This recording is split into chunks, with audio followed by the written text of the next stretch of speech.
A paz do Senhor Jesus a todos vocês e que a bênção de Deus possa estar sobre o seu coração. Aqui quem está falando é o Marcos Ortiz e eu gostaria de estar compartilhando uma palavra ao seu coração para que você possa entender um pouco mais do que a Bíblia fala a respeito da Santa Ceia, não é? A maioria das igrejas comemoram esse dia como um ato solene, fazendo uma reunião solene e onde os membros eles comemoram essa questão da ressurreição, da morte e da ressurreição de Cristo. Mas eu queria hoje compartilhar com você um estudo que eu fiz sobre essa questão, sobre a Santa Ceia do Senhor, para que você pudesse entender qual o significado da ceia do Senhor para o nosso coração, para a nossa vida, para a nossa alma, para o nosso espírito e o que ela faz quando a gente toma, quando a gente participa. Amém? A igreja, quando ela começou no século I, ela justamente tinha um dia especial para que pudesse celebrar essa comunhão entre os irmãos. Eles falavam que era comunhão entre os irmãos no partir do pão. Amém? Então era praticamente usado esse ato solene para que as pessoas pudessem se achegar mais, para que as pessoas pudessem estar junto ali em comunhão para participar da ceia. Mas antes de a gente começar a falar, antes da gente começar a dizer aqui o significado da ceia do Senhor, eu gostaria que você primeiramente se inscrevesse no nosso canal, se você ainda não é inscrito, ativasse o sininho e compartilhasse esse vídeo e deixe também o seu comentário, porque é muito importante para a gente nós termos esse comentário que as pessoas fazem, porque assim a gente consegue produzir mais conteúdo nesse canal e que a intenção nossa desse canal aqui no YouTube é justamente fazer com que as pessoas aprendam mais da palavra de Deus. Amém? Então, vamos lá para o nosso estudo em nome de Jesus.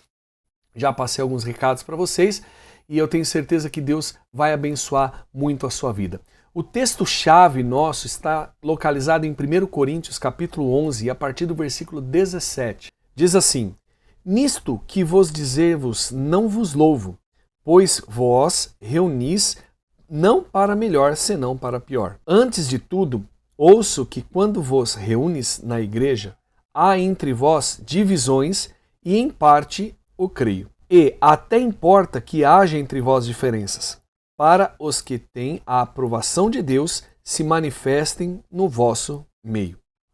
Quando vós reunis no mesmo lugar, não é para comer a ceia do Senhor, pois quando comeis, cada um se apressa a tomar a sua própria ceia, assim um tem fome e outro se embriaga. Não tendes casas onde comer e beber? Ou menosprezais a igreja de Deus e envergonhais os que nada têm? Que vos direi? Louvar-vos-ei? Nisto não vos louvo, pois eu recebi do Senhor o que também vos ensinei, que o Senhor Jesus, na noite em que foi traído, tomou o pão e, tendo dado graças, o partiu e disse: Isto é o meu corpo que é entregue por vós. Fazei isto em memória de mim. Semelhantemente, depois de cear, tomou o cálice, dizendo: Este cálice é a nova aliança do meu sangue. Fazei isto todas as vezes que beberdes, em memória de mim.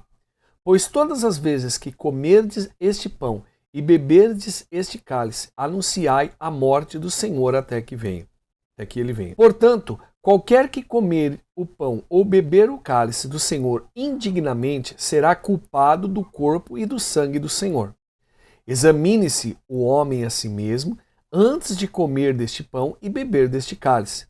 Pois o que come e bebe indignamente, come e bebe para sua própria condenação, não discernindo o corpo do Senhor. Por causa disto, há entre vós muitos fracos e doentes, e muitos que dormem. Mas, se nós julgássemos a nós mesmos, não seríamos julgados. Mas, quando somos julgados, somos disciplinados pelo Senhor, para não sermos condenados com o mundo. Portanto, meus irmãos, quando vos reunis para comer, esperai uns pelos outros. Mas, se algum tiver fome, coma em casa, para que não vos ajunteis para a condenação. Quanto às demais coisas, ordená-las-ei quando for ter convosco. Amém? Feche seus olhos e vamos pedir a direção de Deus para que Deus possa nos guiar nesse dia, para que a gente possa entender um pouco mais da sua palavra. Amém? Senhor, meu Deus e meu Pai, nós lhe pedimos, meu Pai, nesse dia que o Senhor venha colocar as tuas mãos sobre a nossa vida, que o Senhor venha nos abençoar, meu Pai, que o Senhor venha nos fortalecer, que o Senhor venha falar ao nosso coração, meu Deus, através desse texto bíblico que o apóstolo Paulo escreve a carta aos Coríntios, meu Pai. Meu Deus, que a tua presença possa estar sobre nós, que o teu poder possa estar sobre a nossa vida. Meu Deus, é o que eu te peço em nome de Jesus. Abençoa, meu Pai, fale conosco por intermédio da sua palavra em nome de Jesus. Amém. Amém? Bom, a primeira coisa que a gente tem que entender é o contexto desse texto, né? Qual que é o contexto desse texto? Primeiro você tem que entender que o apóstolo Paulo, em sua segunda viagem missionária, ele vai à igreja de Coríntios. Amém? Ele vai à igreja de Coríntios e ali ele estabelece um ministério, ali ele abre uma igreja. Ali ele abre uma igreja onde se pregava sobre Jesus. Quando ele escreve essa carta, essa primeira carta aos Coríntios, ele já havia saído da cidade de Coríntios e estava justamente na cidade de Éfeso.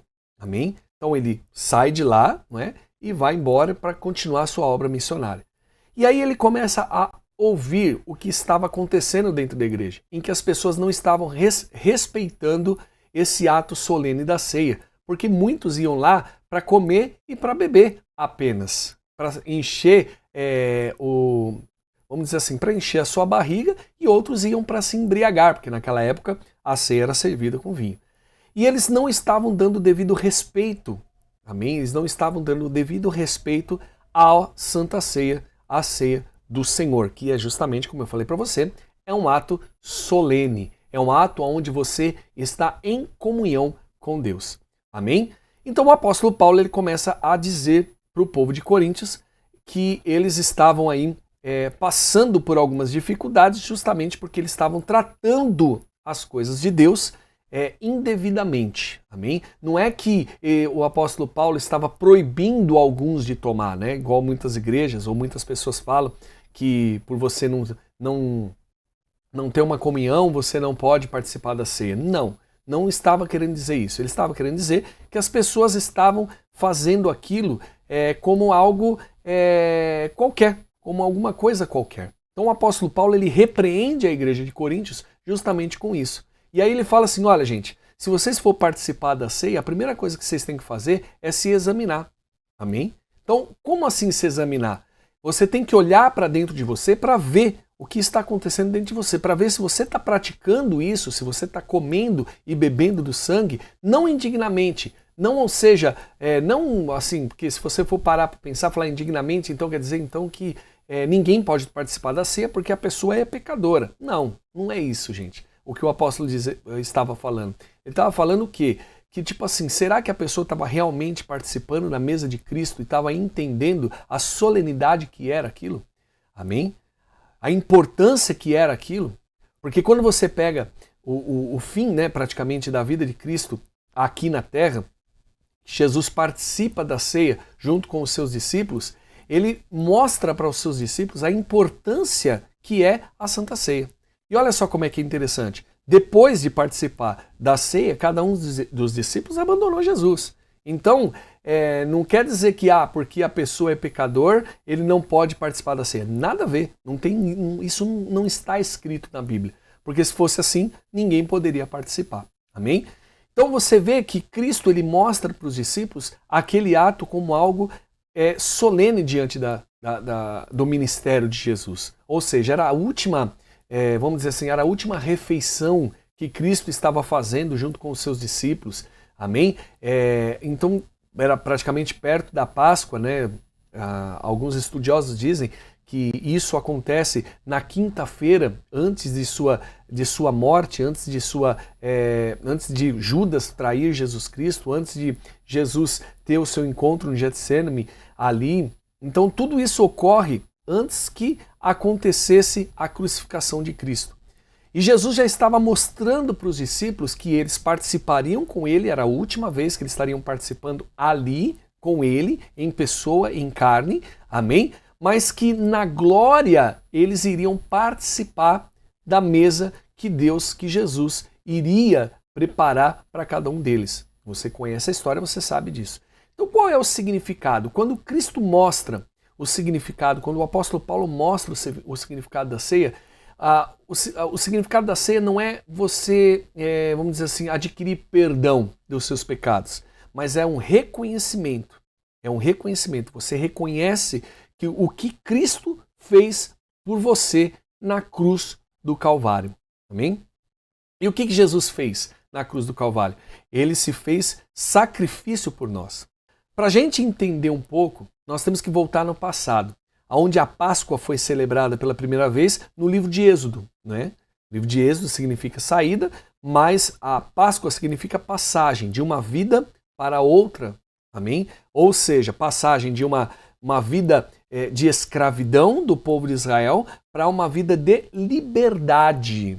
Eles haveriam de ter uma vida liberta da escravidão que eles estavam passando no Egito. Eu costumo dizer, gente, que aqui no Egito, a escravidão do povo de Israel ela foi muito pior do que quando o povo foi para a Babilônia.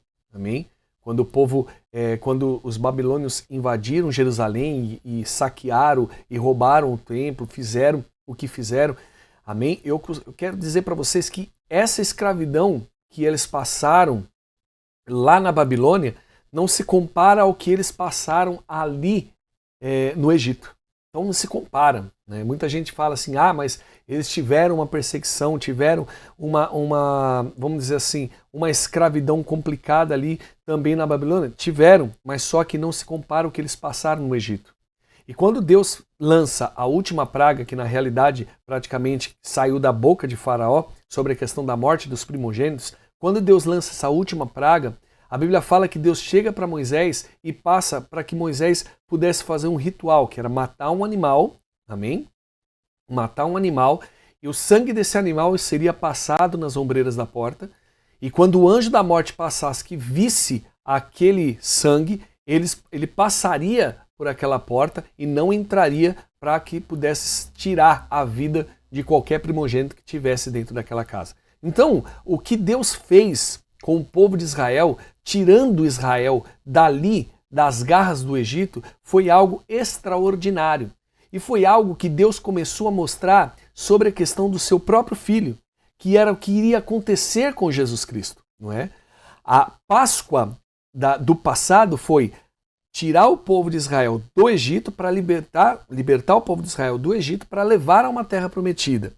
E quando Cristo celebra a ceia, era como se estivesse tirando as pessoas de dentro de uma escravidão de pecados para que pudesse levar a uma liberdade de salvação.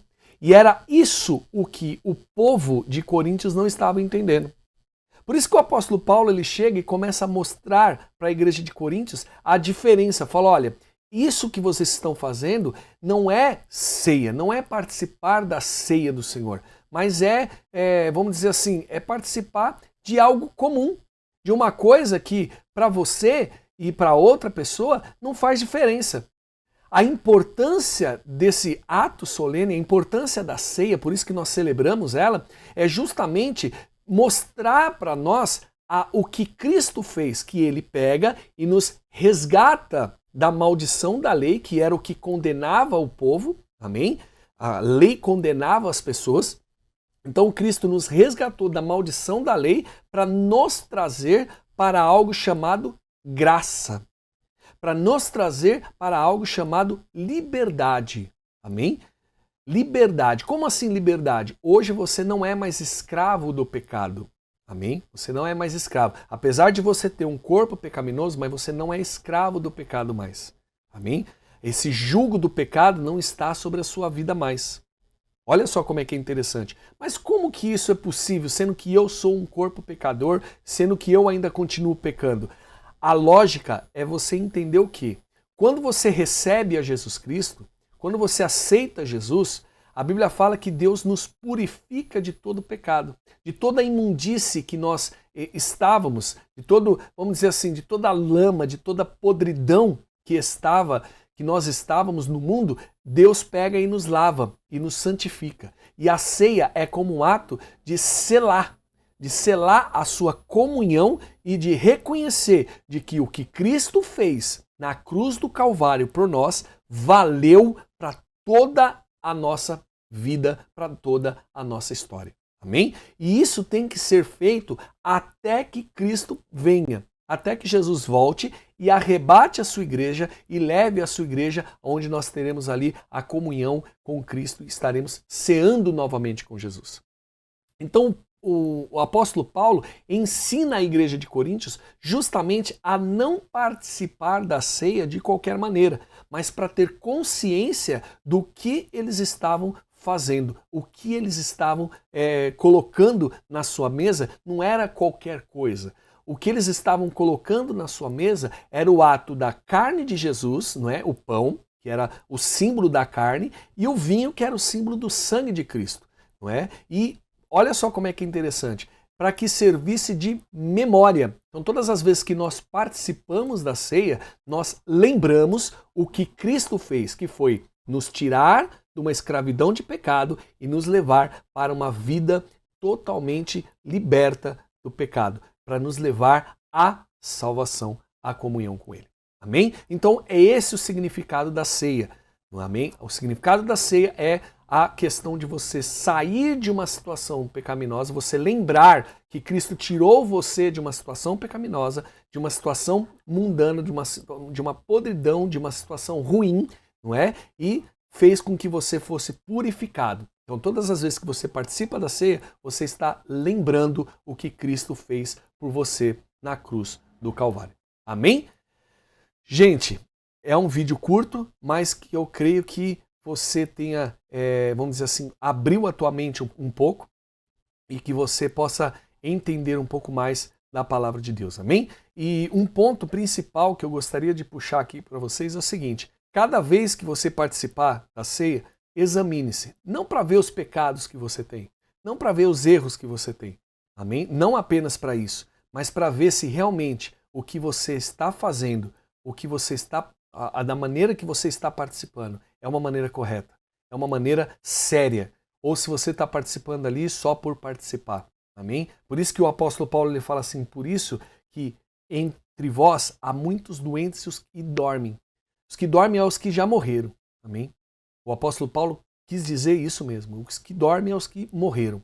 As pessoas que já morreram porque participaram da ceia de uma forma não correta, de uma forma não reconhecida, que Cristo fez um sacrifício por nós. Da mesma maneira que Moisés falou que Deus passou ao povo para que o povo sacrificasse um animal e do sangue daquele animal fosse passado nas ombreiras da porta, e quando o anjo da morte passasse, não entrasse para tomar a vida dos primogênitos, a mesma coisa Cristo fez por nós na cruz do Calvário, se fazendo cordeiro, morrendo, indo para o matadouro, para que as pessoas pudessem ter a liberdade do pecado, para que você pudesse chegar diante de Deus e falasse assim: hoje eu sou livre, hoje eu tenho a liberdade de chegar diante de ti e me arrepender e te pedir perdão. Hoje eu não preciso mais de um sumo sacerdote, hoje eu não preciso de um sacerdote, hoje eu não preciso de ninguém, eu preciso apenas de Cristo e eu preciso apenas da minha vida para que eu possa chegar diante de Deus e pedir perdão das minhas falhas. Então, todas as vezes que você participar, se examine se você está participando realmente da ceia, lembrando de algo que Cristo fez por você na cruz do Calvário. Amém? Um forte abraço, não se esqueça, se inscreva no meu canal, compartilhe esse vídeo, ative o sininho e é muito importante, gente, que você deixe o seu comentário. Amém? Então, até o próximo vídeo, que Deus te abençoe e te guarde sempre.